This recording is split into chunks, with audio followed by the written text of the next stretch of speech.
George. Joe. We're live. How's it going, man? I am excellent. How are you? I'm excited about tonight's show. I am too, but first of all, I'd like to go ahead and tell everybody that they are listening to the Romero Pictures Indie Brigade podcast with your host, George C. Romero and Joe Ridgely. Wow. Fuck you, Joe. You can teach an old dog new tricks. Yeah, it only takes several weeks. Man, how about that? That works. That works. So Yeah. For those that are listening, we do have Jan Birch on tonight and Michael Mandaville. And George, you got something to talk about real fast before we get Jan on. That's kind of near and dear to you.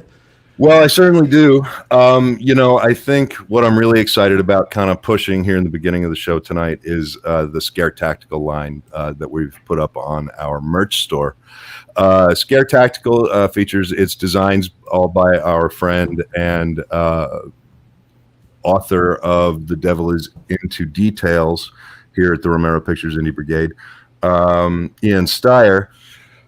Scare Tactical is a line of clothing that and coffee mugs that we're launching to try to raise some money to get all of the legalities and all the paperwork and everything off the ground for the Veterans Compound. Joe's putting up some pictures of some pretty cool stuff we've got.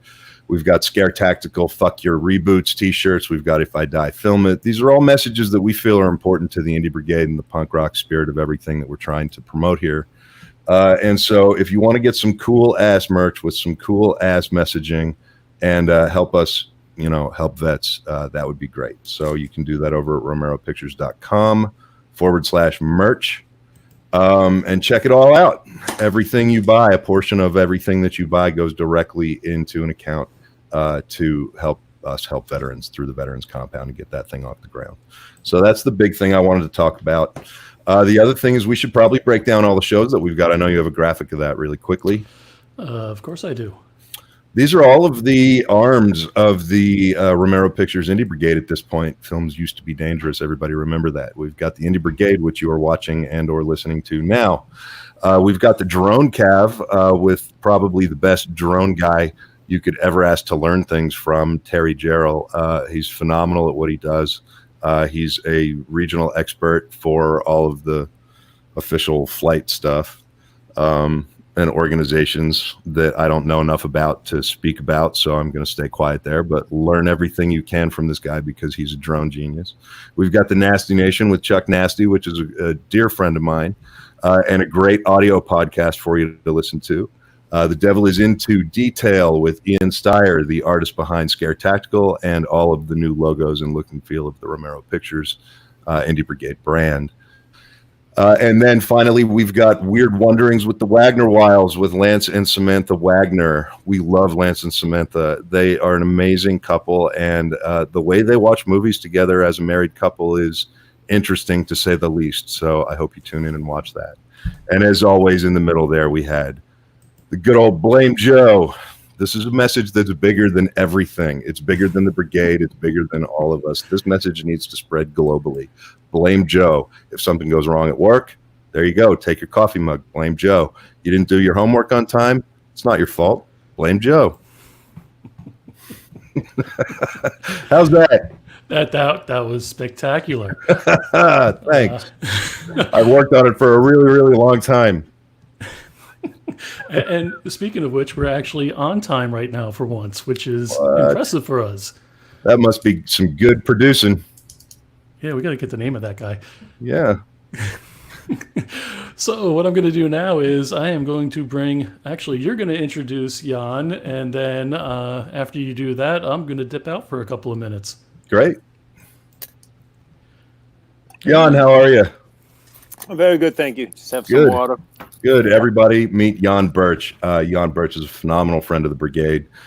He's been knocking around this industry for a minute, and he's got some wonderful experience, but I'm going to let him introduce himself, actually, more because nobody can introduce themselves better than themselves.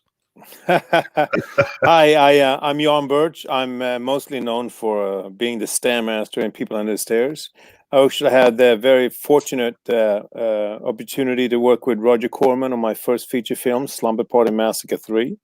I've done about 35 to 40 films since, and including TV like Charmed, the Kane, the head of the Warlocks, and I'm enjoying life every second of the way. So, Well, welcome to the Brigade, man. thank you so much, and kudos to you and for your father. Thank you very much. That means a lot to me, Jan. We talked a little bit before the show, so I'm kind of excited to just jump right in. I think probably why don't we start out with Agramon's Gate?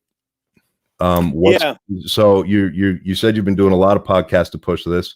Tell us about it. Tell us what's going on and what to look out for and anything you want us to know about it. Agramon's Gate is my third film with Holly Wallen, which is a director friend of mine that we became really close. We did a couple of movies. They were not horror. We really bonded as a team. Of director actor thing, and so he created this horror story, sci-fi horror, and he called me and said, "I'm sending you a script. This is you. This is it." So I read the script and I said to him immediately, could be the sleeper hit of the year. I said, you know what you got here? You got a supernatural thriller with old style Hitchcock scares. It's not gory, it's not bloody, but it scares the shit out of me. And I said, I assume you want me to play Carter Stan, who's now, possessed by Agramon. And he's like, yeah, I wrote it for you. I had a blast, as you can see on that poster, playing that character. Somehow, over the years, I was, cast with, like I said, Roger Corman. And then my next film after Roger Corman was People on the Stairs with Wes Craven. And I worked with Chuck Russell on Blessed a Child. It's like somehow, the horror directors really appeal. I appeal to them. They appeal to me. And I have some kind of a second dial when it comes to these characters. I just fly right in. I don't know if it's, the dark side we all have, but I had so much fun on this set. Lorraine Landon is fantastic as my wife, which, I can't tell you too much right now, but she's getting into major trouble because of me. I'm shot by my son way past when, and then fast forward, and I come back as you can see probably. Yeah. And the script is fantastic. The hype is extraordinary. I'm very happily surprised about the hype. Everybody's calling me about this premiere. Studios are contacting me about having special seats on the red carpet. Wow. Even if it's already picked up, they're like, somebody, no names mentioned, but Universal called me, and one of my friends at Universal said, I want to go to that red carpet. I'm like, it already has distribution. He said, that's not where I want to go. I just hear that this is a very well done film, and I love to see you in it. So I'm like, hey. So so next Friday, February 7th, we have a red carpet premiere with tons of invited people. Including studio heads and a lot of press. And midnight releasing was actually scheduling for a 4 to 15 market theatrical. In the end, somehow with I'm not going to bag on anybody, but somehow with the on-demand being first tier, second tier, third tier, they have a system now. Yeah.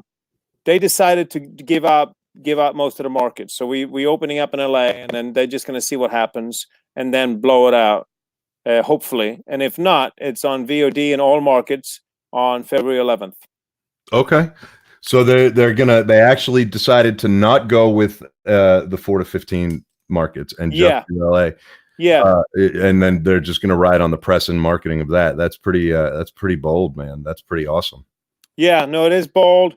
It's obviously theatrical is different. You always want to see, and in my opinion, I'm from the old school. You want to see a movie in the theater. It's a difference to me. I mean, the millenniums might not think so. They like to stream things on a little phone, but you know what? Seeing a movie on a phone versus a freaking 70 by 80 screen, you can't compare. So. Listen, one of my favorite things to do in LA is to go to the Arrow, man, and watch the old prints and everything. Oh yeah, on film, yeah. And I used to live near there, so that was the one I went to. But there's a bunch of places in LA where you can still go do that, and that was that was my favorite thing to do. was to just go and watch old prints, actual film prints of films. It was super cool. No, I actually miss on set when they say check the gate. I miss Yeah. that a lot. They don't say that anymore. I'm like, No. but they say moving on. I'm like, what about the fucking gate? What happened to the gate? Sometimes when I'm on set, I'll still say check the gate just to get those looks, just to get those stares that you get from these kids. And funny because I like nowadays they've all caught on, so they know what it means, and it's like kind of telling it. It's like a director's version of like a dad joke at this point. It's like it's fun. Even Tom Hanks used it at the Golden Globes. Yeah. Or SAG Awards, whatever it was, one of those. He used it. There's something to it though. There's something to shooting on it. There's something to watching it. And you're right. There's something to the theater experience and the community experience of experiencing a movie together and being part of that sort of how it feels, And, and you know what the ironic thing is that these 4 to 15 markets was gonna they were not going to the VOD release was not changed. They were going to release it at the same time, like the 7th and the 11th, no matter what. So it's kind of like you get one of those $9.99 on cable at the same time as in the theaters. I mean, they do that now. Like basically every single movie has that now. Yeah. And Soderbergh started that model years ago with a movie called Bubble. It was the first. I don't know if I agreed on it because then people just stay home, but it is what it is. They do that even with big movies now, even studio movies. They're like, you can get it on cable the same day as in the theaters. It's like, I don't really see that, but hey, just got to go with the flow, man. It's just kind of where we are now as a people and in time. And on a lot of levels, it sucks, but I think it's going to come back. But, it's interesting. And this is an interesting sort of transition point for me because you've got right on the heels of this, not long from now, you've got another big film called Sky Sharks coming out that you were a part of. And you've been in the indie scene for a long time, like a lot of us here in the Brigade who, try to offer up our knowledge and our background and our experience. You've been doing the indie thing for so long, and you've been a part of so many iconic movies and roles, and you've done so much to develop your fan base. But what I'm interested in knowing is, what do you think, besides obviously the theater experience and the small screens in our pockets, what do you think? What do you think of where it's gone? What are the biggest things you've seen change since you started doing this with regard to indie? And now Sky Sharks is probably one of these movies where you never even probably saw another actor in a scene. It was probably all green screen. That's got to be a whole crazy experience. Yeah, it is. I mean, to go, this is a couple of two-sided questions. So let's go back to let's go back to the indie thing. The difference I see with the indie now is the indie then still, still paid at least, paid everybody's scale, like normal scale, and they still had the indie thing now, which is good in a way. SAG gives independent filmmakers a huge break. So, but what happens with that is instead of you working with a lot of people and other stars, usually you're the only star. Is 2 other stars in it because they get if it's an indie and they do the lower budget thing. They get like 1 or 2 people that they pay whatever they can get them for, and then they go the modified super low, but that kind of thing for the rest. So that's the main difference because you used to have like the whole pack of your old friends, and we all hey, let's do favored nations. Now what they do is they pay a couple of people money, and then the rest they do like more local stuff like that. Yeah, that's the first main difference I see, and it's not a bad thing. But I mean, like SAG went from like the 250 into like what I don't know what they have now, but they changed their rules a lot, so indie makers can get SAG for much less money, which is great. Don't take me wrong. I think that's great. At the same time, it really transitions and changes the environment of you as an actor that has some experience and some titles. I used to work with Billy Wirth and Billy McNamara and all that at the same time on an indie film. Now it's either one of us and then a bunch of other people that we never met, really. Yeah. So that's got to make it hard to kind of find your footing sometimes and to kind of find your character. I mean, or it's got to, So here's a question. So does that drive you more toward getting to know the people you've never worked with to find a chemistry, or does it drive you more toward I'm going to go over here and develop my character and I'll be back when it's time to roll cameras? Depends on the role. Sometimes if I'm really, really freaking evil, I don't want anybody around me. Yeah. Because I've been there, and for example, when I did shot Sucker with Hans Rodionov, a vampire with AIDS, which is twisted subject. It became a trauma movie. Lloyd Kaufman picked it up. I as soon as I talk to anybody, I kind of poisoned them because I was so freaking dark. Took me 2 months of throwing up after I finished the movie. And those kind of parts, you just have to freaking stay in your space and get the fuck out of everybody's way. But other roles where you know, like, not that I had that many of the friendly kind, not by my choice, but you know, it happened. Well, hey, You're doing more. Normally, I like to really get to know the people that I'm working with. Just put it that way. Yeah. Yeah. Okay. Well, it's interesting because, you know, does it bother you that you've been kind of associated with the types of roles you get on a regular basis, or are you cool with it? Because it seems to me, as a writer, it seems to me that I prefer writing villains and bad guys. So, you know, I think you can make almost a stronger character. Your heroes can only have so many layers, but your villains can go forever. You know, so how do you like playing the roles you play? Are you happy with that, or would you rather be out there playing, you know, the white hat cowboy type guy? You know what? My passion is acting. So if you get me something that I can sculpt and mold, I that's my life. I've been acting since I was 5 years old. So on that note, no, I don't mind being, and I have to quote Christopher Walken on this. He was asked about 25 years ago, do you mind being typecasts? And he took a beat and he said, typecast bought me 5 homes. You think I'm complaining? Well, and that's a wonderful attitude. I fucking love that answer, actually.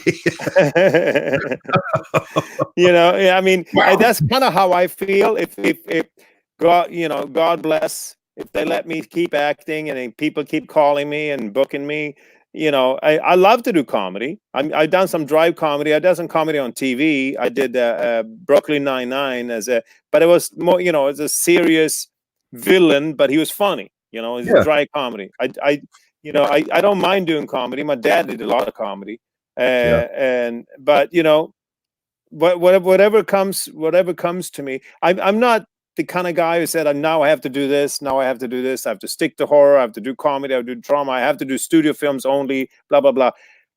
Anything, you know, I love to work. That's what I'm saying. I love to work, and if it makes sense, you know, no matter what it is, I like to do it. But you know, the thing is, horror is just like I said. Hey, I started with Roger Corman, I went to Wes Craven, and then I went to Chuck Russell. I'm like, you know, in between, I had a few other people, and including Hans Rodionov, and I'm saying, I don't know, it just happened, you know. And I love the culture. I love the horror fans. The horror fans are the best. Yeah, they are. All the conventions we do, horror fans are dedicated. They're solid. They're honest. They know what they want. They respect you. They love you. They don't say, hey, why did you do this stupid thing on Charmed? They say, hey, I loved you in Charmed, even if they didn't, because they love you in other things. You know? Right. And they support you no matter what you do. No matter what I do. Yeah. That's the greatest thing about the fans in our community, is that they do exactly that. They follow you. And it's almost like if you do something that they might not love, they'll still support you, kind of like, you know, hey man, just awesome work that you're just working. And exactly. Yeah, and it's beautiful, you know, and it's really great to see, especially at conventions and especially at all these other places when you really get to interact with them. It's a wonderful experience. I mean, I've seen a lot of that through my life too, you know, and you know, born into horror, man, and you lived through horror, you know. And, I have a quote from your dad on that one. I sat at a bar once. I don't know what it was. Might be Wisconsin, might be Milwaukee, whatever we were, some horror convention. He was sitting at a bar, and some people were complaining about the parts they're getting. And I was sitting right by him, and I was just like, my ears were going up because he was looking at him like he wanted to say something soon. And he waited very patiently, as he always did. Your dad was great that way. And they finally got quiet, and he looked at him and said, "You're working." That's all he said. And then he turned to me, and we cheered. I mean, he didn't even start a conversation. He just fucking shut the fuck up. You're working. Yeah. Yeah. I got a ton of that kind of barstool wisdom out of that guy over the years. I mean, it was just one sentence. It was fucking like 3 words, like "you are working," and then he just didn't even continue. Just turned around and it was so profound at the same time as direct. Yeah. Hey, my version of that story that he told me once. He had when I was very young, before my parents split, we lived in this house that had I guess a jeweler owned it beforehand, so the top floor was his vault or whatever, and my dad turned it into his editing room, and he had a big old Steenbeck up there where he cut his films with the razor blade and the whole thing. And I would go up there and just kind of watch him, and it was like watching this madman. And he turned around to me and he said, "I'm going to give you the best advice you'll ever get in life." And I said, "What?" And I was a little kid, and he said, "Cut wide." And then he turned back around and he just kept editing. And that stuck with me my whole life. And it's funny because I can't tell you how many different things in life that applies to. And it's the exact same thing that he used to do with everybody. Yeah, a couple of words, man. That's all you need. Yeah, that's it. Wisdom. And, that was wisdom. Yeah, he said a lot in very few words quite often. And very much so. That was pretty amazing about him. So anyway, let's get on to before I kind of go down that road here and get a little emotional on you. Let's jump to Sky Sharks. So This is a big deal. The Sky Sharks is a big deal. It's a big deal. They've been shooting it since 2014, 2015. It's Nazi zombies on flying sharks. It's kind of like Walking Dead meets Sharknado. And when they started this, it was actually a crowdfunding campaign, and I think they raised like $2 million on it. And they started. These are all Germans. Germans can overcome anything. I don't know how they do it. They lost 2 wars, and they still fucking kicking ass in business. I mean, it's just like that. And they say the same with this movie. They just decide they got enough money for most people over here to just finish the film, but no, there has to be perfection, and they did something that I've never experienced, that we previously talked about loosely. Every single actor is working on his own. I mean, I had my wife here, like, and other actors and stuff, but all the lead actors are working on green screen, and we never talk to each other, but we have phone calls, we have Skype meetings, we have all kinds of things. We have Tony Todd, which is an American general. We have Naomi Grossman, which is a U.S. reporter. We have Dave Sheridan, who is, I think, an English fighter of some kind. I'm a British MI5 agent in a nice suit and see, all my scenes. I'm laughing now, but see, just for an example, I'm in this studio, right? And it looks the same freaking thing every time. They change, they do my hair, makeup, my clothes, and then they tell me, "You're in your library." I'm like, "What?" "You're in your library," with this German accent. "You're in your library. Your library. Look at this there, your library." I'm like, "Okay, I'm in the fucking library." So then I do the scene in the library, and they're like, "No, you're going for the book." I'm like, where's the book? So we do this whole song and dance, and then they're like, "Okay, take 10 minutes." I'll take 10 minutes. I come back, they change my clothes, and they said, "You're in your lounge now. You're having a whiskey in your lounge." I'm like, it's the same fucking studio, man. So you're on the green screen. I'm now sitting on a couch, which doesn't exist. It's a plastic chair. And I'm sitting there, and there's like, this is the beautiful leather chair. You're sitting here, and I'm like, okay. So it's not just filmmaking, it's like imagination on steroids. Because as an actor, they just tell you this is where you're at, but nothing of that is in there until the movie comes out.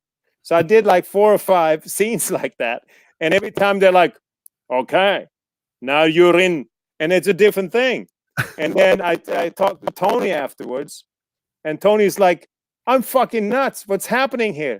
I was in a TV studio. I was on an airport. He said, I did it all in like 3.5 hours. What? I'm like, future of filmmaking. And on a good note, these filmmakers, Mark Fazy, the director, Jazid Benzard, the producer, they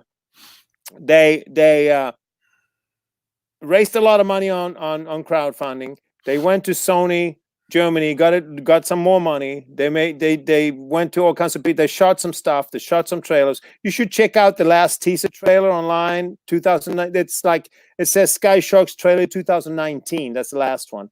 It's like a minute long. There's not really any actors in it. Of all the stars that was in it, they just did like as a teaser reel. Then so everybody shoots by themselves, and what they have done is every year they have different people. So that's like it's taken this time too. So it's like 2014, 15, 16, they shot all the actors, and then since then they've been in post. And the last one I heard was they're supposed to premiere in Texas this March at the SXSW, but then they now pushed it till the summer, which I don't know exactly what festival, but I know this much. England, France, and Italy, and Spain already want to buy theatrical with Sony. Germany is Sony. They're still negotiating US. They spent another 5 to 7 million euros in post at this time. And they're perfectionists. Wow. That's all I can say. They're like, every time they say we're almost done, they're like, no, the sound is not perfect. See, the thing, this is the disadvantage. The sun's not making a perfect. You're in a studio. No, it's like a Stanley Kubrick movie. You know, a movie can never, as you know, a movie is never done. It's like a painting. Yeah. It's a painting or a book or any artistic phenomenon, whatever artistic outlet you do, is never done. You can write a poem 100 million times different ways. Yeah. You can write. You can paint a painting, and every day you're like, oh, a little more blue here, a little more yellow here, a little more yellow. You know, same with movies. And Stanley had a little bit of that problem because he was never. They let him stay for 4 years in post, and I think with you know, no judgment or offense. It's just they wanted. Also, they're Germans. They're perfectionists. They're like full-blown perfectionists. So they just like now. I think come to the point they spend so much time on it that if it's not absolutely perfect, they don't want to release it. Yeah. So I'm hoping to see it this summer for sure. Well, it sounds amazing. But so wait, so you didn't do any scenes with any other actors or anything? It was literally just you by yourself. Yeah, no, I had my wife was a German actress. Okay. And my butler was another German actress that had some local people. We all work with local people, but all the stars never work together. Wow. Well, I can't wait to see this. It sounds kind of interesting and crazy, and I want to check out that trailer. So, well, listen, we're coming up on our 30 minutes here. So what kind of stuff do you want to leave some folks with here? What do you want people to follow? What do you want people to go check out? If you just want to plug everything, Joe will throw you full screen and you can just tell everybody where to find you and what's going on with you. Well, Agramon's Gate, of course, coming up February 11th. Sky Sharks, please check it out. Other movies that the same director as Sky Sharks is out now on demand is Eternal Code and Betrayed. Some really good movies. Oh, look at my little dog is right here. I got full screen. So anyway, Jan Birch page on Instagram. Instagram is the hippest thing now, so please follow me on that. Jan Birch on Facebook, Jan Birch on Facebook fan page, Jan Birch on Twitter, and if you check out IMDb, just click along because the star meter is actually what the movie make. It's like the same as the freaking clicks right now with the producers and directors in town. So it's important for everyone. That's not that's not Tom Cruise, of course. Well, Jan, I'm being honest here. No, you're absolutely right. Listen, I hope you'll join the Brigade community, and I hope that you'll, we've got a little secret Facebook community where people post up about what they're working on, collaborations and questions and things. And if you wouldn't mind, I'd love it if you'd consider joining, and maybe every once in a while when you're bored scrolling through, just maybe throw out some advice to some folks who maybe be needing it. Stumbling there over my words. Sorry. Anyway, I love to. Awesome. Well, Jan, it's been a real pleasure having you on the show, man. It's been an honor and a pleasure, and I can't thank you enough for spending some time with us on Friday night. For real. I appreciate it very much. Thanks for having me, and let's do it again. Let's do it right before Sky Shark comes out. Okay. Absolutely. Perfect. Yeah. Come back and see. I'll be in touch. Yeah, cool. Thanks, buddy. Bye. What an awesome guy. Yeah. I like Jan a lot. Good dude. Very much so. I was trying to go through the comments and everything, and there's only one I see, JP. It's UK basketball, man. That's what's up. Oh, yeah. I must have. Was that a current one? It just popped up. Oh, okay, gotcha. There it is. And there's some kind of mascot on his avatar. Oh, so Ron, you're right. Blame Joe. That interview went off without a hitch. Blame Joe. Look at that. It works for good things too. Wow. I would never in a million years. Let's see here. Coming to Sean. I didn't need your help this time. No. Right. See, Sean, that's what I'm saying. Just randomly fucking blame Joe. Perfect. Well, we will be having Michael Mandaville on momentarily. I'm not quite sure what happened. I think he was trying to actually get some screen captures for me. So you got a couple of minutes to look pretty. Well, first of all, I think I'm going to take this opportunity and let everybody know that they're listening to or watching the Romero Pictures Indie Brigade podcast with your host, George C. Romero and Joe Ridgely. And you've just been listening to me chat with Jan Birch about his upcoming project, Agramon's Gate, another very cool sounding future project called Sky Sharks, and sort of just talking about the indie life of an actor over his amazing career from People Under the Stairs all the way up through Sky Sharks so far. And he just keeps on going. So I was pretty excited. He seems to be interested in kind of joining the community, maybe helping out, giving some people some guidance, that kind of thing. And he's one of those all-around actors that he has done it all. He's done major motion pictures, and he's done the indie scene. So, and he's one of those guys that everybody knows, especially if you're a fan, if you're a genre fan, you know him. You absolutely know who he is. We got Dino. Dino, thank you, buddy. Sorry, I needed some coffee there. Drinking the Death Wish tonight, Joe, because it's been a rainy day around here. It's been hard for me to kind of kick in, so I'm drinking the Death Wish coffee tonight. My wife is trying to make me drink healthier, so she put citrus in my beer. Oh, well, that'll prevent scurvy.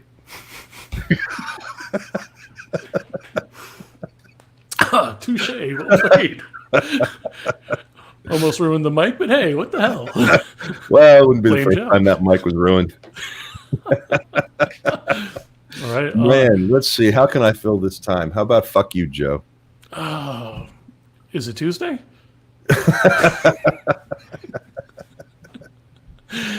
We should probably let everybody take this. Tell everybody that we're not doing a show next Friday. Next Friday we are not doing a show. Repeat, no show next Friday.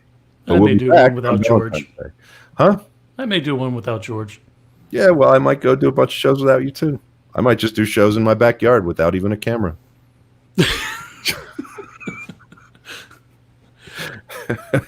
Wow. Hey, you know what? If they can do a movie where an actor is in a room with nothing, why can't I do a podcast without a camera? Sitting on a plastic chair, which is supposed to be a couch, and have a butler wait on him. Exactly. So, it all sounds good to me. Believe it or Scotty not, put some cool news up on the social medias today. They got a bunch more songs recorded. Yes, they did. Hold on a second. Sorry, I'm messaging Michael. I'm going to put you on full screen. Great. No pressure. Well, hi, everybody. Here we are, you and me. Not much to do, just waiting on Michael. Michael's actually just went to NAPTY. I'm not sure how you. What? I heard Joe, and then he got muted. Very excited about. Now he's back. Fuck you, Joe. I won't bring Michael up then. Bye. Your mic's muted. No, it's not. Jesus. Oh, wow. And everybody out there wonders why I drink. Nobody wonders. All right. Well, what I am going to do is first say hi to Samantha Wagner. Hello, Sam. Hey, Samantha. And I'm going to bring up Michael now, and I'm just going to kindly Michael. tell Hey, Michael. bud. How's it going, man? LA I- traffic, I get it. Absolutely. Yeah. All good. All good. Unfortunately, he sent me some screenshots. That's quite a few for me to actually load up at once this late into the program. I will see what I can do, and I'll let you guys talk. And George, introduce Michael so everybody knows what's going on, please. Thanks for doing that, Joe. I'm sorry for dropping that at the last second there. I go, I should have my act together, but I go, wait. I should have asked. I'm sorry. I should actually take this moment to interject and say, see, this is a good example of what line producers do to directors during production. And I'm still right. Hey, I know you've been planning this crane shot for 10 days, but I took away your crane today because you're a bad boy. You just need a bird. Find a bird and duct tape. Gaffer's tape and a crow. Get out of here. Take your phone and get on that roof and get your fucking shot. It's one of those things. What can I say? Hey, my beautiful wife is watching. Rebecca Romero. She is watching. Hello, Rebecca Romero. I'm thrilled she's here. Meet you through your name tag there. Always makes me happy when she gets Scotty. in. People are really digging you and me sitting down and talking, Michael. I think it's very cool, and I think it's become a really solid piece of the Brigade. So I want to thank you for dedicating so much time to us, man. Yeah, you're welcome. You're welcome. I was looking forward to it. I just thought we'll have some good topics, and it hadn't occurred to me I could actually go and talk about NatP. And I was going to send an update to the file, and then I think Joe actually sent me a Facebook message and went out of my head. It's entirely Joe's fault, but so I couldn't do an article update. So I thought, I could actually get there it is. He's got a logo. He's going to start selling shirts. We have actually. We've got blamed. Look, there's the Blame Joe coffee mug. Mine is actually sitting in the distribution center. Wade was supposed to be here so I could have it on tonight's show, but I will have it when we're back on Valentine's Day. It'll be here Monday. We've got a whole line of merch up, and a lot of it is actually a whole new bunch of designs. And I'm dedicating a portion of all of those sales to trying to get the Veterans Compound a little bit funded, so we can get all of the T's dotted and the I's crossed. Oh, excellent. That's yeah. So, then we just need to blame Joe even more. Mm-hmm. I think that seems to be the metric and the motif of the merch. Look that's a lot of M's I just threw in there. Well, and it really is the overarching message of the entire Indie Brigade that we want to get out to the world. Blame Joe. Blame Joe. You'll either get a real good sympathy vote or like hit in the bank line. I don't know. I'm not sure which way that's going to go. Well, it's been a minute since you and I talked because you went to Miami, right? I went to Miami I flew in on Sunday, then kind of picked up my badge on Monday and Tuesday, Wednesday. It continues to Thursday, but it's only like 2 or 3 sessions or something. So I flew out on Thursday. And on these couple days here, you learn a great deal. And also I want to let the viewers know, I mean, you go down there, you sign up, you register, and you can do it on the cheap. I stayed there, got an Airbnb. I think the rooms in the actual Fontainebleau Hotel are $450 to $1,280 a night or something like that. And I could just do it on the cheap, and you find American Airlines, and I think I got a round trip ticket for less than $400.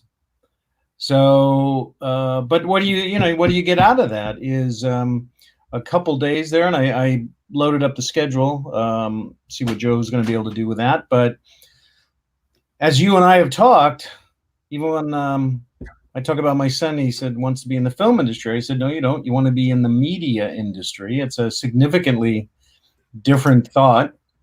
And I think Indie Brigade's actually has got a pretty good sentiment going on there, because it's indie across the board, and a brigade is something that is flexible. And today, I mean, even I had a discussion today with somebody on the indie market, and it seems to be so genre driven, whether it's faith-based, science fiction, action, or something, that seems to dominate. So therefore, very genre driven sales.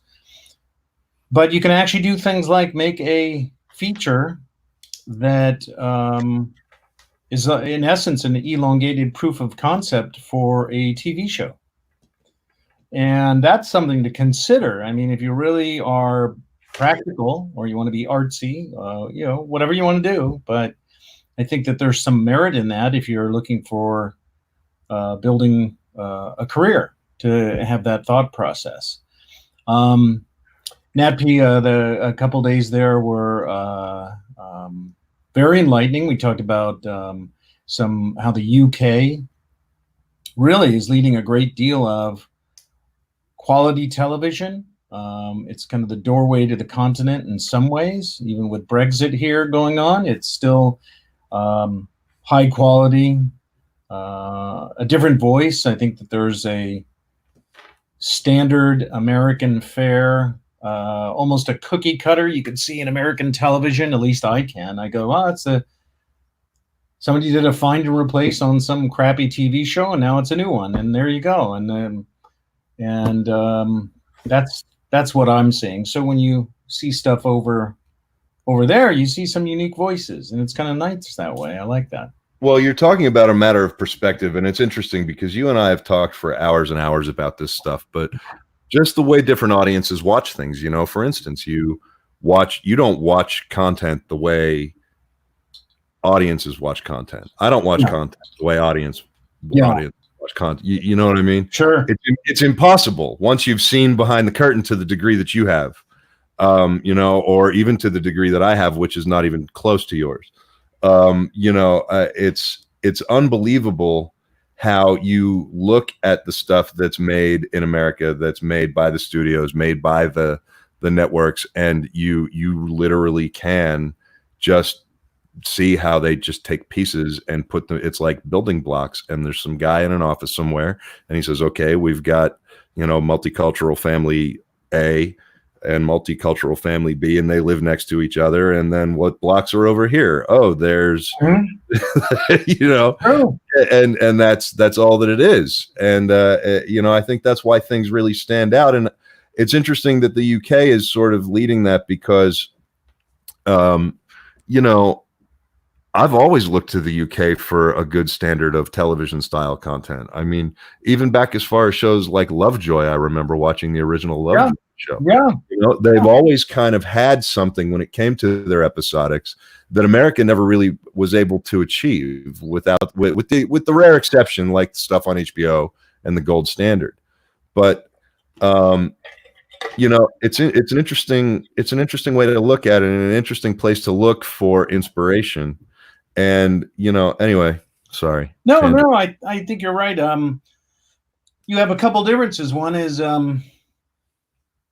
you have some stellar flagships here that have come out of the UK that people always remember. And let's say in the last few years, because the landscape, you can't go back 10 years and 20 and 30 years. It's pointless. The indie market in the 90s was pumping and big, and that was 25 years ago. So this is a different world that we're in right now. And if you look at Downton Abbey, and I was talking to somebody there at NatP, I believe, or pretty sure it was there.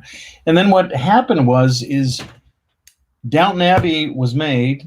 Then they came to Universal Studios and they said, hey, we're going to sell this British show. Well, they so believed in the quality of it that it basically sold for equal to some American shows, which is a big deal. So you had this coming out of the UK, and all of a sudden you have this whirlwind of a different, what's interesting is a little world that nobody really had seen. This moment in time between the imperial British world of Victoria which she had died in 1901, I believe. And you have this world of the automobile and the phonograph, and we're getting electricity, and then there's this war coming up called World War One, and it was this huge cataclysmic time, and consequently the labor movement, etc. So you had the servants might be there a lifetime looking outward. Somebody learns to type, and it becomes a career changer. And so from that point of view, that's a little world, not unlike Sons of Anarchy here, I think, where you go, nobody sees a biker world. So Right. that was new. And you have nobody sees this little piece of fading imperial nobility. But it actually went out when they were selling the show and equaled American shows, which was new. Yeah. So you had that, and then let's say The Crown kind of falls into that fascination, but at the same time quality, Netflix, but at the same time kind of adheres to that model. And interesting enough, I was watching some British show, and I watched like 4 episodes, and I go, whoa, where are the other episodes? When are they going to be released? And go, oh no, that was it. Yeah. That was done. Yeah. And they actually don't make a season 2, and they just make these little quote unquote mini series, and they're over with, which is a different thing than we would pursue. They go, wow, that was a great first season. Where's your second season? And somebody here would absolutely rush to do it. Right. Hell, you couldn't even get a meeting unless you've got 5. I just had a phone call this week about some episodic stuff, and it was like, well, we need 5 years of an idea. You know, 5 years laid out. Yeah. And it's crazy, and you're right. There's these little Agatha Christie stories and Hercule Poirot stories and stuff that are popping up all over Amazon and the streaming services they're these British things, and they make 3 episodes and done. Yeah. Because they just use what they need to tell the story. Yeah. And they don't say, well, we got to get everybody wearing Nike shoes in season 4. That's right. Right. Now we're going to pump this, and it has to be bigger and more. And I think the one topic was, and I have not seen the show called Fleabag. Yeah. Apparently that's done very well, but I think it did 6 episodes. I looked it up, 6 episodes, season 1, 6 episodes, season 2. So that's really 12, which constitutes 1 season in the US. Yep. But there are no more episodes. So from an economic model, of course, you're looking at syndication rights. You're no way near syndication rights. Right. You'll make sales. It'll go on. And then, but Tyler Perry, let's go to an American entrepreneur in this media world. I like his story because, number one, he was such an underdog. And so he does his movie, Medea, unique idea. He does a play in Atlanta. It completely fails. He keeps writing. He takes a year to fix it, comes back. It's a huge success. He also wrote on every ticket Tyler Perry's Medea's Family Home, or whatever the name of the film was. He put his name on the brand right away. Right. He didn't wait to become famous, like, let's say, Neil Simon, to say Neil Simon's Odd Couple. Sure. He started right off putting his name on there. And then here he is in Atlanta, which when he was really starting was more of a backwater than a mainstay of production as it is now. And now he's got a studio, and he did, I think it was called The House of Pain. Yeah. And he did 80 episodes in the first year.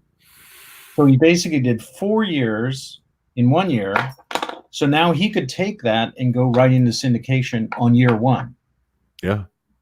And in syndication, as you know, people are like, yeah, right, Cameron. I really don't care how the storyline is. So it seems good. I saw 1 episode. Can I buy all 80 half-hour episodes? Right. Okay, next. I'm on. I just bought a bunch of bushels of corn. I'm moving on because I just filled up, 5 days a week, and then I'll repeat it, and for 2 years, and that's it. Yeah. I'm literally just programming those little blocks. So, I think some of that is influencing television absolutely around the world because they never used to have showrunners. Yeah. And I now know. they have show. I've got a long list of showrunners. There I am at NatP. I just see it. Thank you, Joe. I appreciate that. That's the lobby of the Fontainebleau Hotel. They have all these video walls up, and it's rather extensive. The place, the venue is very, very good. They got a lot of meeting rooms there. It's right near the beach. Their future of television is here. Now, this was kind of interesting because if you look at a few of these bigwigs here, Laura Molan, who's there in the blue dress in the middle, more or less, she actually, if I read it right, is NBC Universal. And she had some very insightful things because they're trying to gravitate from a traditional AVOD network into a AVOD and streaming network. So that was very interesting to hear what she had to say. Okay. And what you can do is you get all these kinds of people, like she's the vice president of marketing of NBC Universal. Right. So where else can you hear something like that and go up afterwards and go, how you doing? Can I have your card? I mean, there you go. Well, and you know what? Now's probably a good time to maybe, I think we just kind of jumped into conversation like you and I always do. Do that. Maybe now's a good time for you to kind of maybe break down what NAPTI is. Sure. And why you went there as who you are in the industry and what you do in the industry, why it was important to you. And kind of just maybe break it down a little bit, because what I think is important for people watching and listening to know is that this is an actual industry event that does cost money and takes a lot of time, energy, and effort to get there. It is not an unmanageable experience, but something that a lot of people may not be aware of, number one, and may not have any idea why it would be important for them. But first of all, fuck you, Joe. What? I want some screen time. No, I'm kidding. What are people listening to? Some things in Hollywood never change. It's about the screen time. That's it. That's it. Here at the Romero Pictures Brigade podcast with your host George C. Romero and Joe Ridgely. Currently speaking with Michael Mandaville, freshly back from NAPTI. Is it NAPTI or NAPTI? Because if you look at it, it's everybody says NAPTI, but it's NATP, right? Yeah, National Association of Television Programming Executives. So it's a pretty long-winded kind of term that they shortened to NATP, and for the most part, it would just basically be television programming executives. And then they kind of enveloped, we have this thing called cable. Oh, that's interesting. Okay, we'll do that. And then you had DVDs and come out, so that was kind of a side area. But then when streaming hit, it really changed. And I think there's two conferences, or three, I should say, that really are interesting to I'm going to say the Indie Brigade entrepreneur, shall we say, because you have streaming, which is at various conferences in the U.S., from New York to Los Angeles. You have NATP, which occurs in Miami, and then they're going to have one here in Los Angeles in July for a day. NATP Miami is the main one. And then you have VidCon, which is really in June in Anaheim, about online video, which is very, very good as well. So those are the three. If you're an entrepreneur, now you're really not going to, I think, go wrong trying to go to at least one or two or three of those, because you're just going to meet people and you're going to hear what's happening at this given moment. What's interesting is that you can go to VidCon and see somebody, and that's on online video. It was recently bought. It started by the two brothers. It's one of the guys that wrote The Fault in Our Stars, which they made into a movie. The Green brothers. I think it's Hank Green, I think, is one of them. And so they've made some movies, and they started this convention, and it grew. And it was bought by Viacom last year. That's how big it got.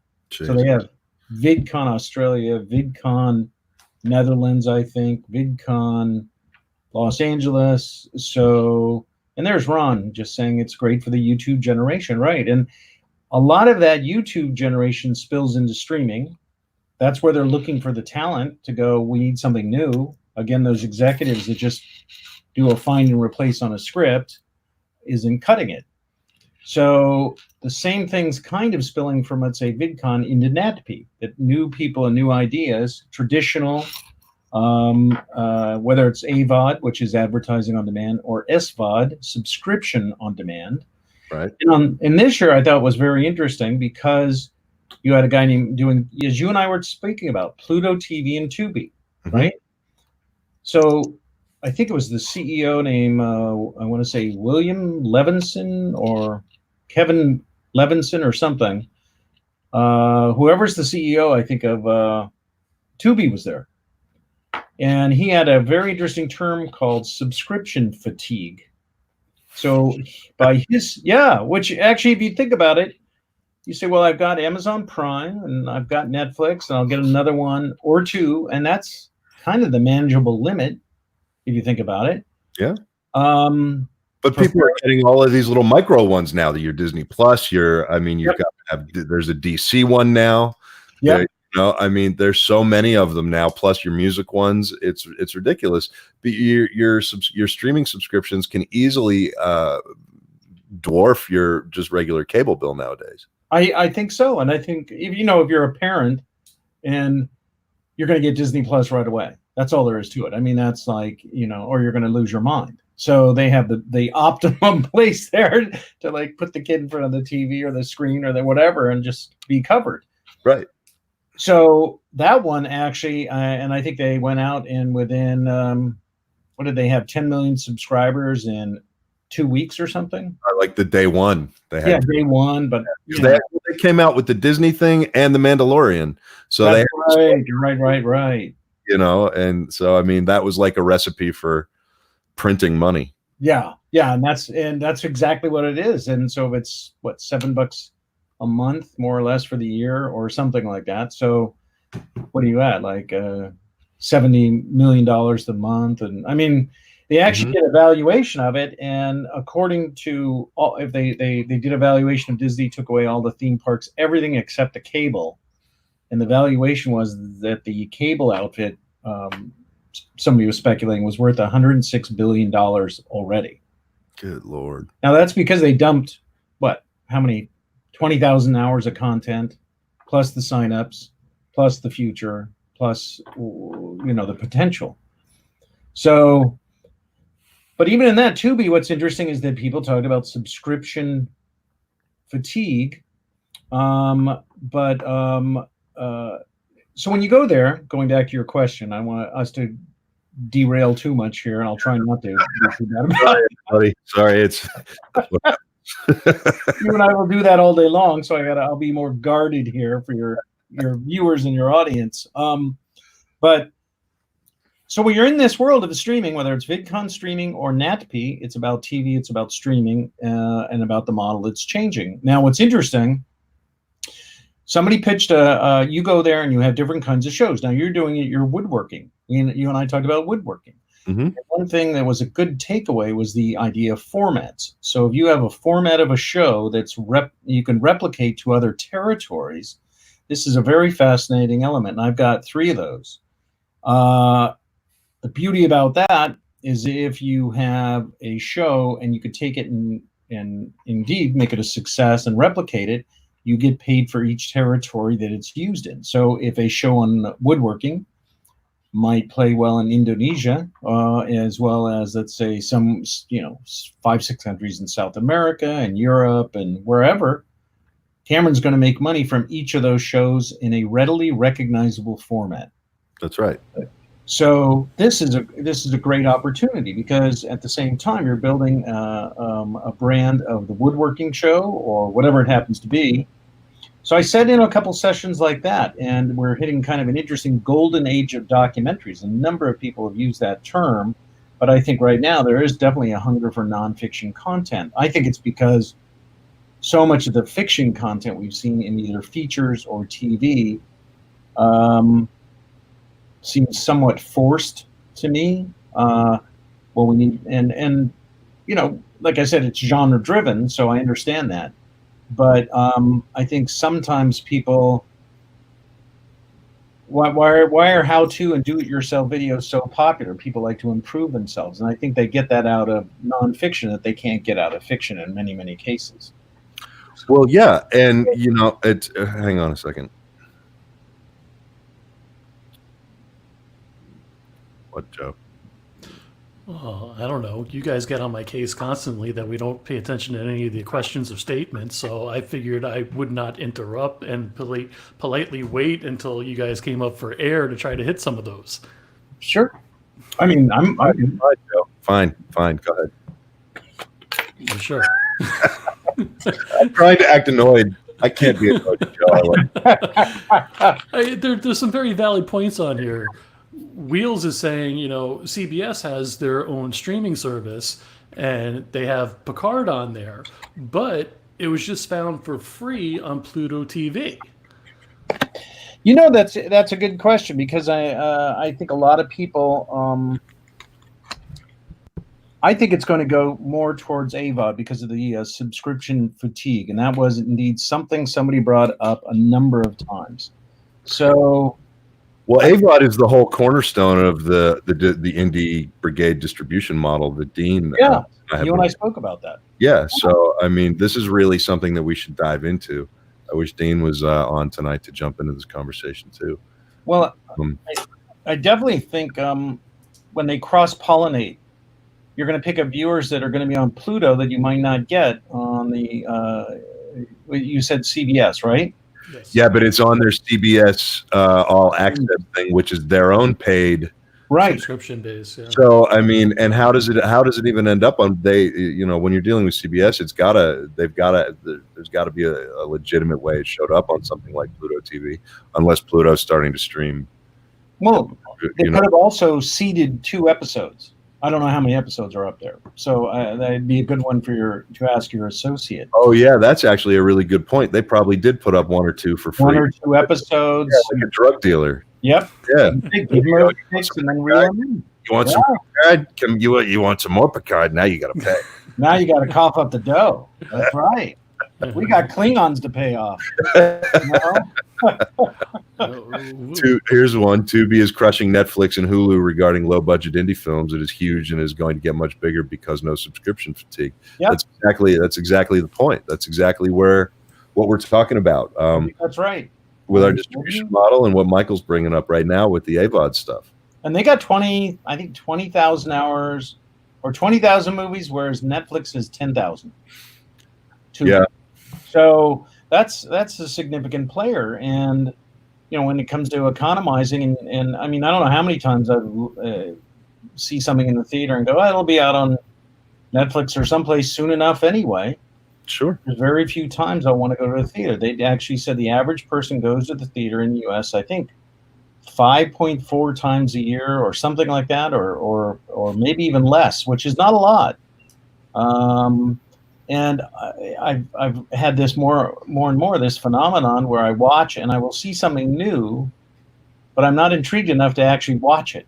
I'll look at the title and I'll go, oh, that's kind of interesting. I'll look at the idea and then I'll go, okay, but I'm not going to watch it.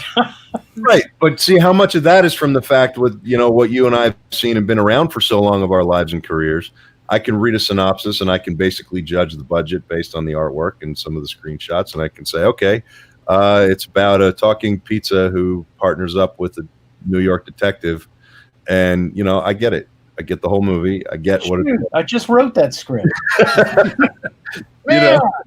Featuring Sam Elliott as the voice of the pizza. That's right. And I'm good. Your hands off my pepperoni. I think that's true, and I think when you look at sorry, I got my cat here, and he's just indefatigable. He's like worse than an indie actor.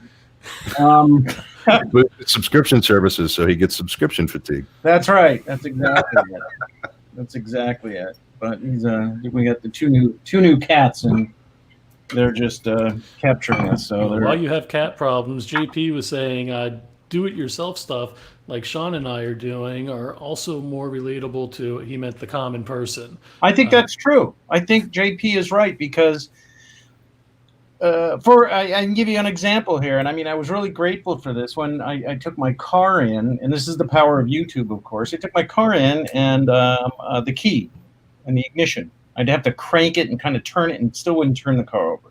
So I take it into the guys at the dealership just to get at least some kind of an average here, and the guy goes, yeah, it'll be $1,380 to take apart the steering column and fix it. Mm-hmm. And of course, I'm like, you fucking assholes, I mean, I'm just like pissed off. I'm like, $1,380. Go online. I research the issue for an hour. I find this video that shows how you take apart the steering housing on the ignition. You pull out the receptacle of the key. You basically get the end on a drill bit, like a metal. You'd probably know the term, but it's a small piece that allows you to file something off. Sure. A drill. It's like a drill bit, but it's got like a file on it. Yeah. Okay. Yeah. Like a grind wheel or something. Yeah. And I bought that for $10. I ground off 1/4 of an inch, put it back together, put it on, done. 91 minutes. I actually timed myself. Yeah. So you had to be careful, but it was worth a shot. So I think all those things, especially with people who like to go, I like to do things because I like to be a little self-reliant. I think it hits a base emotion, not escapism, but some degree of self-reliance. So when you look at it, the topics, and I uploaded some of the schedule there for Joe to see and to share if possible. So if you look at it, some of the stuff you have: documentary leadership keynote panel, nonfiction, content revolution, the future of free. That's exactly Adam Lewinson. That was the guy at Tubi. He was the CEO. So the CEO of Tubi is there trying to make plans to do some content. Global buyers. Now, these are people that buy a lot of nonfiction. They buy a lot of fiction and nonfiction. And here, launching original content when it's not on TV. So that's Google YouTube, which is a good platform to jump off of, obviously. You get some wacky stuff, the bolder side of daytime TV with Maury Povich and Jerry Springer. I'm sure there's a couple of fist fights there. But some chairs getting thrown across the audience or something. But there's a huge audience for do-it-yourself material and nonfiction material. And well, yeah. And it's funny. I know JP and I know Sean very well. Sean actually and Sean Smithson and Smithson Creations actually sponsors Ian Steyer's blog. The Devil is into Details, which is part of the Brigade. Oh, nice. But the stuff that you're I just want to delineate here and break this down even a little bit further, which, surprise, I'm going to find a tangent for us, Michael. Oh, sure. You're talking about the DIY stuff that is sort of problem-based, right? So, like for a while, it used to be if you wanted to boost your numbers and boost your SEO, you needed to address sort of like what you're talking about. I've got a problem. I've got a 2007 Hyundai whatever issue with my gas tank exploding, and so there's your question you type into YouTube, and that populates that sort of list of questions and the types of things like that. And that was a way that people were hacking sort of SEO for a while and figuring it out. But that's the kind of DIY that you're talking about, is learning how to solve a problem. And then the other type of DIY stuff that JB is talking about that he and Sean are doing is not only about that kind of stuff, but it's about appealing to a very niche market, just like the car stuff does, but doing it in a way that is not, it's not necessarily a continuing education, but it's more of almost a community feel. Like when you're dealing with something like woodworking, when you're dealing with cars, it's here's how to fix an issue. When you're dealing with woodworking, it's here's how to be a part of a community and show you what my grandfather showed me, and then you'll show me what your grandfather taught you, and we're gonna sort of grow as a community together that way. I kind of feel like those are two different absolutely similar paths on the DIY thing. And I wonder how that was addressed at NatP. No, that's a great question. I mean, especially when you say local and community, there was a whole section there that which I found fascinating, because I think there's where I pick a certain kind of a trend, and I'm always fascinated with trends. So people are more interested in, let's say, gold right now. A lot is repatriated over the last 3 or 4 or 5 years from the Bank of New York or London back to their countries, Serbia, Germany, all these countries. So there's some economic shift. Another one was, I think, decentralization. You get this globalized sensibility, but at the same time, people don't have to solve problems locally. People care more, well, what's the potholes in my street? I don't care about them in Sacramento or some other city because I drive on my streets. Same with the police, fire, education, et cetera, et cetera. And there was a great deal of mentioning the fact that things are going to be more and more localized. And there was an entire panel about that. So how do you dive into now? By local has an interesting thing because one guy said, look, I have a group of people that, and I'm trying to remember the skill, I think it had to do with more with sculpting, but he mentions sculptors are all around the world, but when you put them all together, they're in one neighborhood. So with your woodworking, it's similar. You have this community of woodworkers or sculptors or filmmakers, whatever it is, this tribal localization. Even though it comes from a global outreach, it's localized on this data board. But the one panel also talked about local news. How do people just deal with things locally? And they were really ramping that up. So people read international news, but I'm on a little group called nextdoor.com. I don't know if you know about it, but essentially you sign up in your neighborhood and you can find out what's going up in your city or your neighborhood. And so if somebody has a crime issue or a tax thing or a helpful hint or garage sale, whatever it is, but it's all local. And it's become very popular, I think. Really? Yeah. And we so have little like neighborhood Facebook groups and people post up like there's some man running down the street, bring your gun. Yeah, there you go. Yeah. Show up fast, right? Yeah. Fast as I could type. No. Turn right. You're live. Turn right. Turn left. I mean, that's essentially the same metric.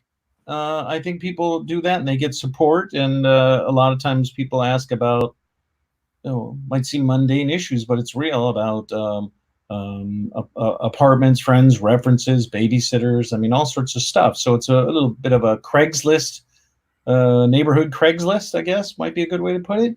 But if circling back to NatP, who has something they need on that venue that could be served by content? Can somebody say, here, I've already checked out this local store, so I did a video on it, a review. I don't know if that would get more clicks. I mean, there's opportunities there, and that's why I think going to NatP is kind of interesting, or talking about the woodworking community, the niche that you have. And in the niches, there are riches, as one of the sayings goes, that a lot of people liked. That's right. Bringing that up. But I think you get a couple things you don't get off a cursory movie watch. You get devotion. It's kind of like you could say, how many followers are there in the woodworking niche? And again, on YouTube, or how many niches are there on that? I mean, millions. Literally millions. It's second largest. Is it the second or third largest search engine? Is Google? I think Google, YouTube, and then Amazon. Yeah, I think YouTube might at one point have surpassed Google, but I think it's probably like one of those. Something right in there, right? I mean, but well, okay, so here's a question for you, sure. And I'm curious if your trip to NatP offered you any insight on this, and this is bringing up the localization combined with the DIY stuff.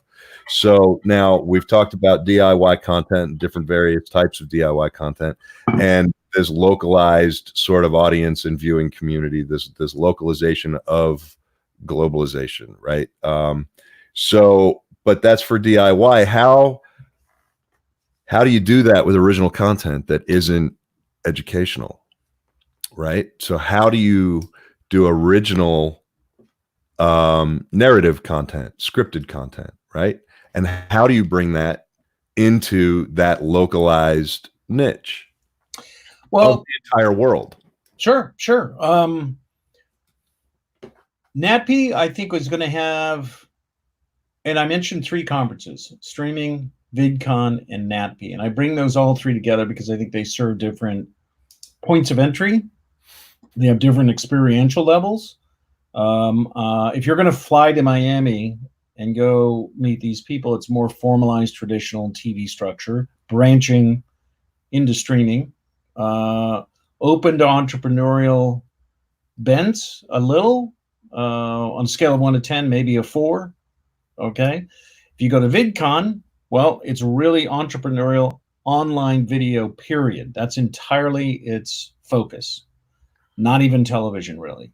So that's like how to get content on YouTube and monetize it and stuff like that. Yes. I mean, YouTube, what's the techniques you use?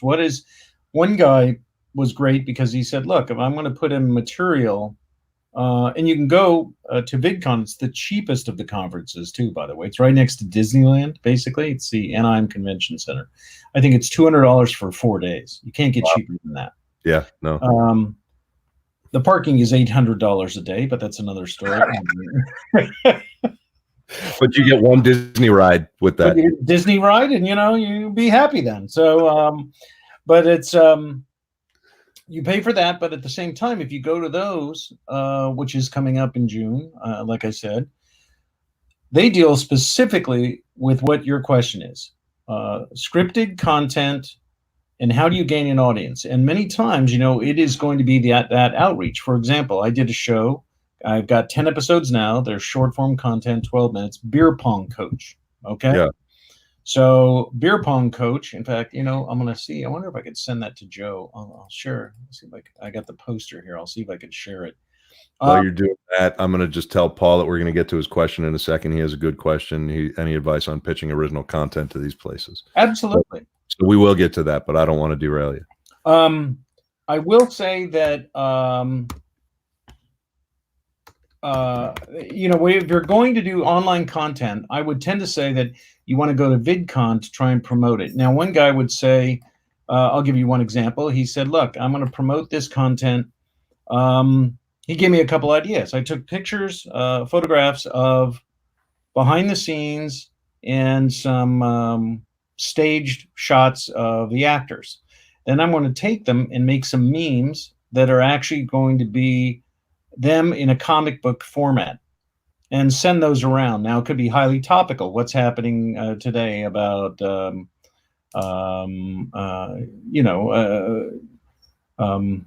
canceling flights to China. I don't want to get flippant about a very serious matter, but at the same time, let's say airport frustration might be it. Sure. If a couple of my, characters are in this comic book format, now I could send that around and see where it gets passed, and people know, oh, it's Beer Pong Coach. Well, I should go check that out. And so you start to get this kind of sense of guerrilla marketing. It's not unlike with Steve McAvity that did The Passion of the Christ and We Were Soldiers and tons of great movies. He said, I don't need producers. I need producers who know how to market. Right. Big difference. So if you're just thinking you're going to deliver and hand deliver it, that's 20% of the game. The other 80% is getting it out there and marketing it and getting the audience. That's right. One guy also said, if you're going to put out this content, have a color code. So he would use, I think, red for his entertainment content, yet he would use blue for his technology discussions, his kind of do-it-yourself stuff or other things like that. Sure. He'd also pay to get a unique font. He goes, man, people have not seen this font before. So now I have a unique way of catching somebody's eye. Right. And so that's some of the advice you can kind of get with some of those people. I think getting on the wave of a trend, whether it tends to be Twitter or capturing that at the moment, means that you're not serving it up to be. You have two parts. You have the content that you're making that you have to shoot, edit, post, music, credits, and get it out there. And that could be a month, 6 weeks, whatever. Then you actually have the part where you're promoting it, which could be done in the trend at the moment. So if I can actually, take airport frustration, then that starts to circulate with the headlines. And Sure. that's one way they were talking about. Be prepared to have a marketing campaign that's not static, that kind of catches the wave. Yeah, and basically figure out how to get that at the top of whatever's trending currently. Yeah. Yeah. So you're talking about making your content the way you're going to make it, but you're talking about almost that subversive marketing. You and I, Absolutely. Guerrilla subversive marketing.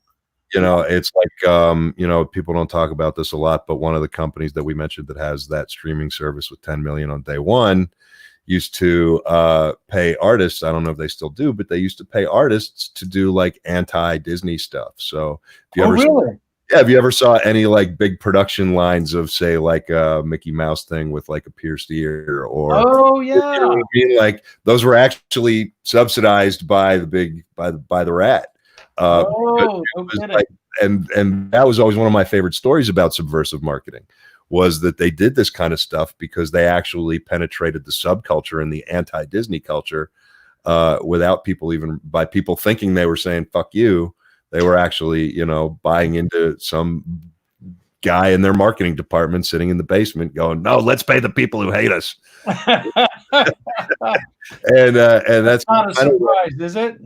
No, but that's kind of what we're talking about. So basically, you take elements of what you've done and you jump on that viral trend and you basically push to try to get viral. So there's almost an influencer side of being a content creator nowadays, and you've got to figure out how to be on the front of that wave. Absolutely. And that wave is always changing. It's always moving. It's always a new wave, no matter what it is. Every 15 minutes in the fucking news today is a different sky is falling moment, right? So that's there's true. You could sit there all day if you want to promote something and just hashtag it with whatever's trending, is what it sounds like you're saying. If let's say your woodworking show and you have that, and that has I would tend to say woodworking falls amongst one of the crafts that is timeless, because you have wood, stone, textiles, glass, metal, right? And in France, when I was in Paris, I was very pleased to go, and you would love this museum, but you actually go to a museum and tour that has those crafts when they have to restore a church or something like a castle to the 14th, 12th, 13th, 15th century. They have to maybe make the table like it was made in the 14th, 15th century. So how do you do that? You do it by getting a part of this group. I can't think of the name of it right off, but it's like an academy. And then you will actually go, you being a woodworker, would spend a year or two going around to all the different apprenticing with all these different woodworkers in France to learn their techniques. Mm-hmm. So when Notre Dame burned, a horrible moment, horrible time, they're going to use many of those people to restore it to its glory, ideally, through this craft.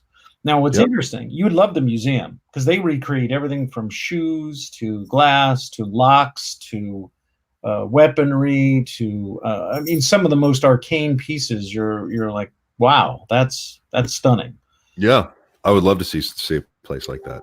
And it was absolutely amazing. And but if you go there, you actually now have to take woodworking and come up with like woodworking humor for today's headline.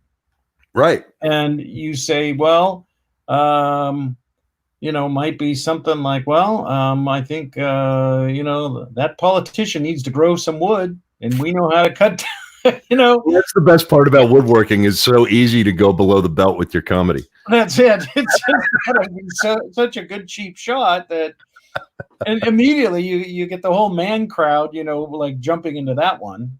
Yeah. Yeah. And then you can capitalize on all the other stuff that's, it's all toxic and everything, right? Because absolutely. I'm toxically masculine because I made a woodworking joke that references a fucking male erection. Yeah, that's exactly right. And hey, there, I see you just got a splinter there, buddy. When the guy's looking below his belt, and you got options that are just extraordinary. So you draw people in that way, and people get that connectivity, and I think that's one great way to market stuff. Well, listen, I want to get to Paul's question here because we got about 5 minutes left here. Okay. Any advice on pitching original content to these places? Paul, it's interesting because some of the places we've been talking to are talking about like the Tubi and the Pluto. They're not places you really have to go pitch content that hasn't been made to yet. They're places you take your content when it's done. But in terms of pitching, some of the places that I'm sure that's a large part of what Michael actually experienced and learned a lot about at NATPE this year. Because some of the people there had to be panels and conversations about how to pitch these guys, right? Absolutely, absolutely. In fact, I went up and pitched a few of them, and I had a card. I'm trying to see where I have it here. But I had a little card, and what I would do is go up to the guys at Digital, which is what I was concentrating on for beer pong, as an example. And I could go up and actually see the vice president of Digital at Lionsgate or Sony Television and all these people. And they are open to pitching. What's interesting is the guy who is named Anthony Zucker, right? Now, this is the guy that created the CSI franchise. Mm-hmm. He shows up and he has and I sent one of those, the schedule to Joe there. It's one of the images, but it was like making the perfect pitch with Anthony Zucker. So he actually said, he goes, look, if you've got an idea, I'm around, I'm out in the hallway, just stop me and pitch me your idea, you know? And he basically, somebody says, well, what can you do if you take the idea? He goes, well, I guess you're just going to have to get the vibe off me. Am I going to be a good guy and like know that you told me the idea and we'll maintain, start something here? You're going to take that risk. There's always a risk. However, if you do pitch something, what you can do is go to Frappa, which I can't remember. It's like the format. It's a nonfiction show or a fiction show, probably nonfiction more or less. Then you can actually take your format and register it like at the Writers Guild or the U.S. Copyright Office.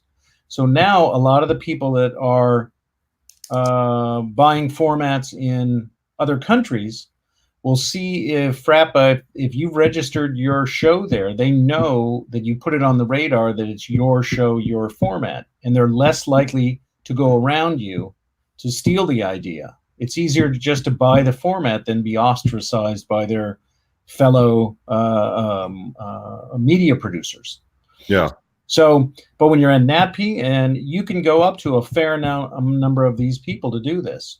I think that your viewers also getting to the question where, how many times can you call up William Morris Endeavor or somebody and go, I've got an idea without having an agent?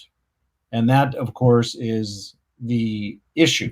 I think the way to do that is to try and see if you can say, can I just submit through my lawyer as your representative? So if your brother-in-law likes you, obviously, otherwise he'll be a real dick when he calls up the agent. Make sure he likes you before you use someone like that. But he could actually try and do that submission. But at NATPE is entirely, I did it probably 15 times. So, well, it's interesting too, because you're right. If you've got somebody who you can use as a lawyer, a lot of these places will say we only accept submissions through agents or representation or managers or whatever. But they say that word representation, and your lawyer is a representation of you. Yeah. So and a lot of people don't realize that. And if your lawyer is not necessarily primarily an entertainment lawyer, might not know how to do it, they can at least call up and say, hey, I'm calling to figure out what I need to do to make a submission on behalf of my client. And they'll tell your lawyer. A lot of times your lawyer will call you up and say, hey, they said this, I don't really know what it means. And then you can kind of, again, if your lawyer's kind of a dick or you guys don't get along, you can kind of be like, well, I'll tell you, if you knock a little bit off the fee, you're going to charge me. Yeah. That's right. Because you're helping them learn something as well. And then they go make that submission for you to the bigger places, right? Absolutely. But what you're saying is that, one of the things that's worth the price of admission to these conferences is the fact that these guys are willing and open to just you walking up to them and saying, hey, I got a show, I got a pitch. Yeah, I've got something I want to share with you. And I did that to a couple a beer pong coach and a nonfiction show called Needs to Bake, which is about special needs people baking for self-reliance and building self-confidence, which is a nice idea, right? I mean, not unlike you helping the vets with woodworking, etc. So I think there's positive attributes there. And so these people were open to these kinds of things. There was one show, I thought it was great. In the I'm trying to remember what, these women, there's these 4 women on this panel, and they talked about formats. One was Haley Blaylock. I remember her, and she was at a, I don't know if it was NBC or something, but it was a a fairly well-known company. And what's interesting is that they were talking about how do you pitch people and how do you get in there. And sometimes it's that middle level group. It's not necessarily going to NBC. It's finding out who works with NBC and is already doing 2 of their shows or 3. And then what you do is you go to that company called, XYZ123 Media. And by going to those guys, they're going to be a little more open to something. And therefore, they'll be, oh, yeah, that is a really good idea. Oh, you register with Frappa. Okay, and you've got a really good pitch deck. You don't think you're going to get $1 million for the first sale, which is right away gets people knocked out of the box because you're completely unrealistic on what's achievable in this very competitive field.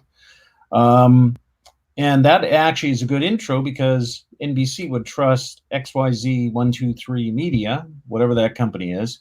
And they say, well, we know you guys are quality and you can get the job done. You won't be a new guy not knowing what's going on. You can't deliver. It's about delivery.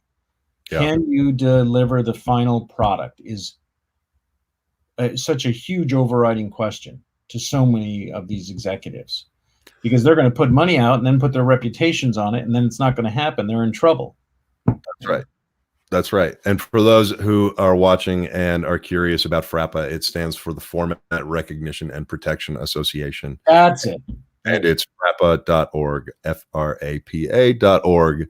If you've got a series or an episode that you are looking to go out and pitch, these are the kind of gems of wisdom that you will get from talking and listening to Mr. Michael Mandaville. I'm telling you, he throws stuff out, and it's up to you to catch it because he is giving you guys gold here.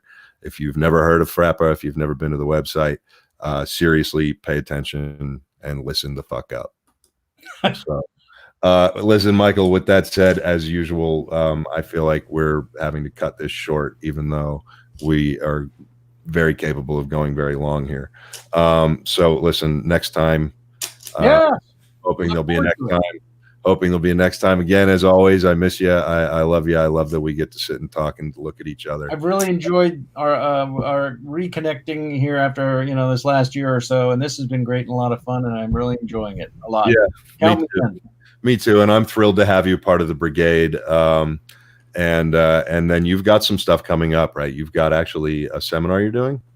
I'm actually going to do a seminar at Stage 32, and it has to do with line production, and that's February 6th. And it's called generally filmmaking with a calculator. So what are the elements that one thinks about when you inevitably get your film and somebody says, well, I've got $6 million, but your current budget is $7 million. How are you going to make those changes to, darn it, one way or the other, get your film made? So that's February 6th with Stage 32. And in the meantime, I'm also getting some projects ready because I've got some distribution associates who are going to be at Berlin in late February. Take out a couple things there. Kind of you'd like this one thing I'm working on. It's like The Dirty Dozen meets Lone Survivor.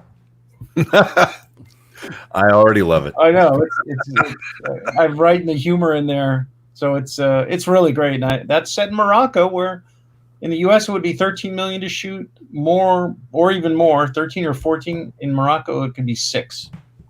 And I got 10 more tanks. I got an artillery brigade. I've got a helicopter in Morocco. I can't even afford it here. I think that we need to dedicate a whole conversation to this topic too: shooting outside the country, shooting where it's cheap. Yes.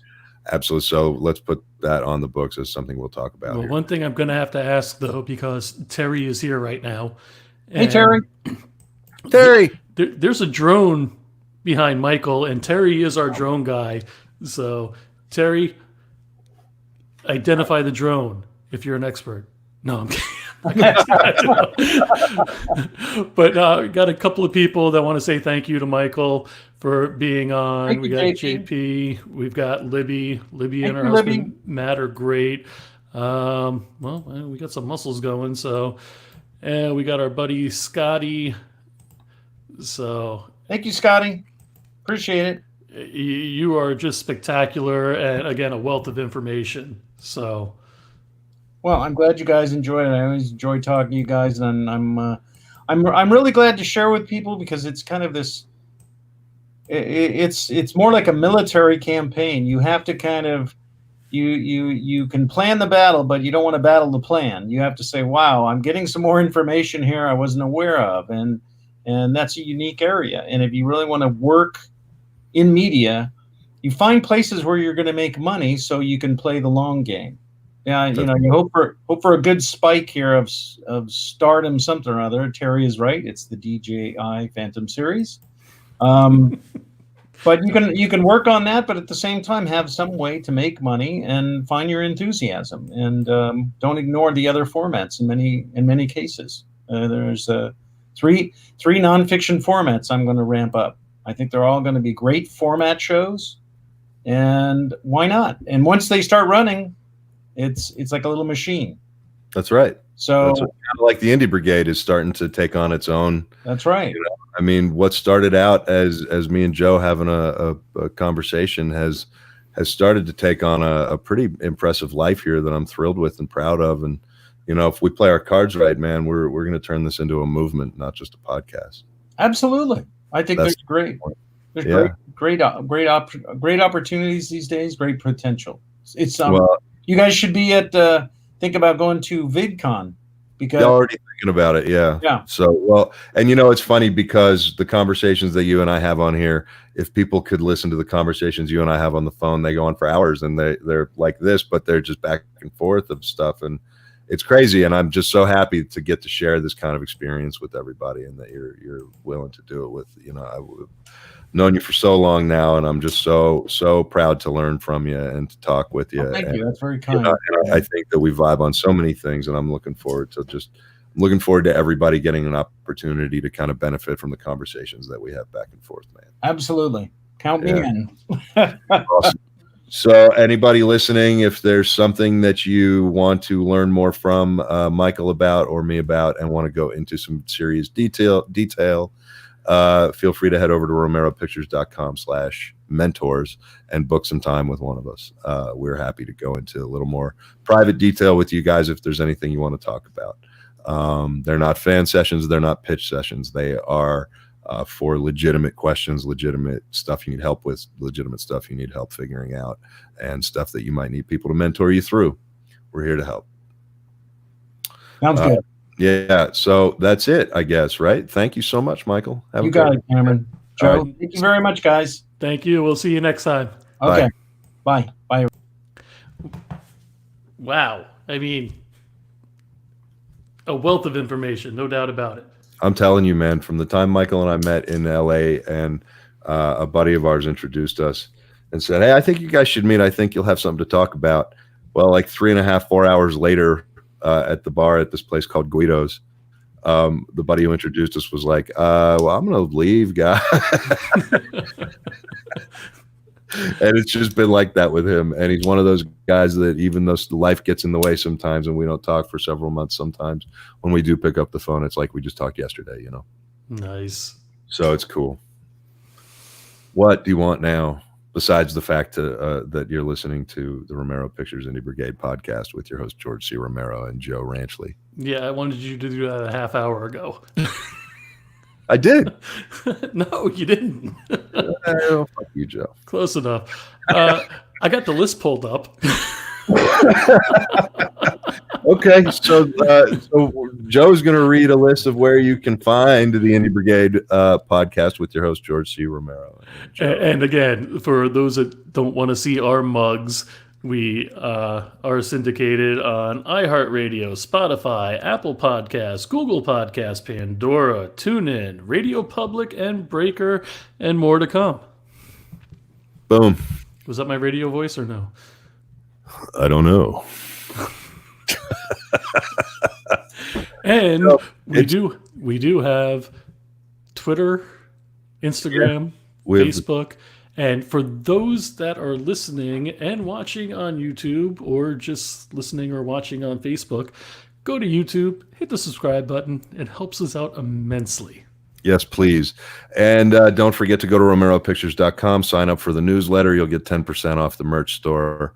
I think on your first purchase. So, and last but not least, you have I don't know, an hour and 20 minutes left for the Trailer Fest. Oh shit! Yeah, thank you for bringing that up. Yeah, man. Yeah, the final deadline for all submissions for the very first Romero Pictures Indie Brigade Trailer Fest, our online film festival for trailers only, is midnight tonight. So get your submissions in. If you've been planning on it and you've been procrastinating, you're out of time. This is it. It's almost too fucking late. So get your shit in. We've got some really good trailers that have been submitted. We're doing some very cool prizes, including a very cool camera box that I designed myself based off of one that I used to have and ones that I've used over my life and career. And the first place is going to get one of those. And then the other prizes are other cool shit. Oh, so apparently you should be doing audiobooks. And Thanks, I'm no Johnny. Art Bell, so. What else? I think that's it. You want to take us out? Yeah, sure. I can't thank everybody enough for paying attention and sticking with us through another episode of Romero Pictures Indie Brigade podcast with your host, George C. Romero and Joe Ranchley. And I guess that's it. So fuck off till next time. Bye.